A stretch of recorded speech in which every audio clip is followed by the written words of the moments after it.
नमस्कार मित्रों, मैं वैद्य अलका गुप्ता।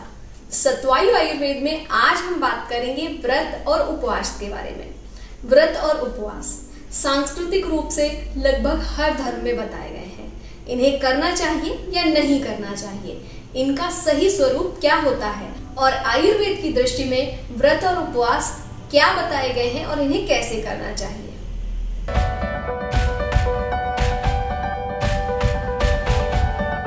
व्रत और उपवास हमारे देश की संस्कृति के महत्वपूर्ण हिस्से हैं। शिवरात्रि, नवरात्रि, रमजान, एकादशी, प्रदोष या फिर जैन उपवास, हर धर्म में इन उपवासों के बारे में बताया गया। इनका वर्णन वेद और पुराणों से मिलता है। वेद में व्रत के बारे में कहा गया है, व्रतम इदम हम नृत्यात्य सत्यम उपैति। इसका अर्थ है कि मेरा व्रत यह है कि मैं असत्य भाषण को छोड़कर सत्य को जीवन में धारण करता हूँ। अर्थात व्रत का अर्थ है किसी दुर्गुण या बुराई को छोड़कर किसी अच्छे गुण को, किसी उत्तम गुण को अपने जीवन में धारण करना। इसी प्रकार से अगर उपवास की बात करें तो उपवास के बारे में कहा गया, उपसमीपे यो वासो जीवात्म परमात्मयो उपावृत्तस्य पापेभ्यः सहवासो गुणैः यः उपवासः सविज्ञेयो न शरीरस्य शोषणम्। बराहोपनिषद में बताए गए इस श्लोक का अर्थ है कि जब मनुष्य की आत्मा यानी कि हमारी जीवात्मा परमात्मा के समीप ज्यादा रहती है, उसे ही कहते हैं उपवास। जब सभी पापों को छोड़कर हम गुणों के साथ रहने का निश्चय करते हैं, यही है उपवास, न कि भूखे रहना और शरीर को कष्ट देना। इसका अर्थ है कि उपवास का संबंध भोजन से न होकर मन से अधिक है। मनुस्मृति में एक श्लोक में बताया गया है, पत्यो जीवति या तु स्त्री उपवास व्रतम चरेत आयुष्यम हरते भर्तुर नरकम चैव। इसका अर्थ है कि जो स्त्री पति के रहते हुए भी भूखे रहकर उपवास को करती है, वह अपने पति की आयु को कम करती है और मृत्यु के बाद स्वयं भी नरक में जाती है। इसका अर्थ है कि अगर आप खुद को भूखे रहकर उपवास नाम दे रहे हैं तो शायद आप अपनी संस्कृति और शास्त्रों के हिसाब से भी गलत कर रहे हैं, क्योंकि हमारे इन शास्त्रों के उदाहरणों से ये समझा जा सकता है कि व्रत या उपवास का अर्थ है कि अपने आध्यात्मिक और अपने मानसिक स्तर को बढ़ाना, न कि भूखे रहकर स्वयं को वेदना देना। आयुर्वेद के अनुसार उपवास क्या है? आयुर्वेद के अनुसार उपवास को 10 प्रकार के लंघनों में बताया गया है। चतुष्प्रकारा संशुद्धि पिपाशा मारुत आतपौ पाचनान्योपवासश्च व्यायामश्चेति लंघनम।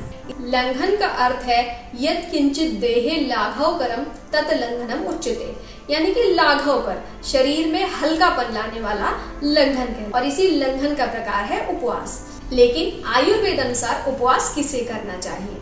आयुर्वेद के अनुसार ऐसे लोग जिनमें कफ और पित्त से संबंधित बीमारियां हों, जैसे कि भूख न लगना, खाने का मन न करना, बहुत ज्यादा डकार आना, प्रमेह के रोगी जिन्हें शरीर में बहुत ज्यादा भारीपन होता है, या फिर जिन्हें गैस बहुत बनती है, जिन्हें उल्टी या दस्त की परेशानी होती है, ऐसे लोग जिन्हें बार बार कफ की प्रवृत्ति होती है, गले में कफ भरा रहता है, ऐसे लोगों को जिन्हें पेट अच्छी तरह से साफ नहीं होता है और बहुत कड़क मल की प्रवृत्ति होती है, ऐसे लोगों को लंघन करने की सलाह दी जाती है। उपवास कब करना चाहिए? जब इन बताए गए रोगों में रोगी का जो बल है वो कम है, इसके कारण जो बहुत ज्यादा तीक्ष्ण लंघन बताए गए हैं वो व्यक्ति नहीं कर सकता है, ऐसी कंडीशन में उसे उपवास करना चाहिए। उपवास सभी ऋतुओं में किया जा सकता है, लेकिन उपवास करते वक्त ये ध्यान रखना चाहिए कि वात की वृद्धि ना हो।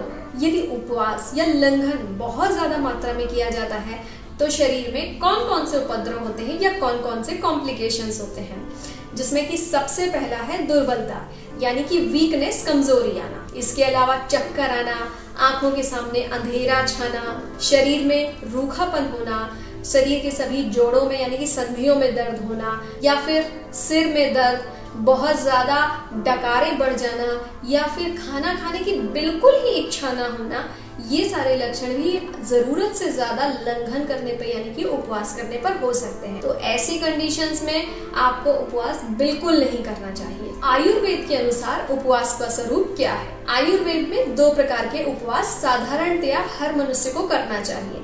सबसे पहले तो आयुर्वेद में सूर्यकाल भोजन विधि बताई जाती है। इसका मतलब है कि हर दिन 12 घंटे उपवास। आपको दिन के 12 घंटे केवल खाना खाना चाहिए और रात के 12 घंटे खाना नहीं खाना चाहिए, केवल पानी लेना चाहिए।